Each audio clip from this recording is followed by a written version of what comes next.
வணக்கம் நண்பர்களே. Chess master தொடரின் 58வது அத்தியாயத்திற்கு உங்களை வரவேற்கிறோம். இன்று நாம் மிகவும் ஆக்ரோஷமான டிராஸ்லர் கவுண்டரட்டாக்கை பார்க்கப் போகிறோம்.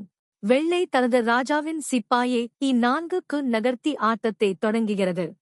கருப்பு E5 என்று பதிலளித்து மையப்பகுதியை கட்டுப்படுத்துகிறது. வெள்ளை தனது குதிரையை F3க்கு நகர்த்தி E5 சிப்பாயை தாக்குகிறது. கருப்பு தனது குதிரையை C6க்கு நகர்த்தி சிப்பாயை பாதுகாக்கிறது. வெள்ளை தனது மந்திரியை C4க்கு நகர்த்துகிறது. இது இத்தாலியன் கேம் என்று அழைக்கப்படுகிறது. கருப்பு தனது மற்றொரு குதிரையை F6க்கு நகர்த்தி 2 நைட்ஸ் டிஃபென்ஸை உருவாக்குகிறது. வெள்ளை உடனடியாக தனது குதிரையை G5க்கு நகர்த்தி பலவீனமான F7 கட்டத்தை தாக்குகிறது.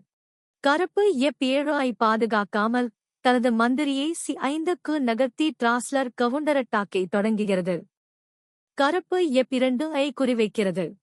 அடுத்த அத்தியாயத்தில் மற்றொரு சுவாரஸ்யமான தொடக்கத்துடன் சந்திப்போம். நன்றி.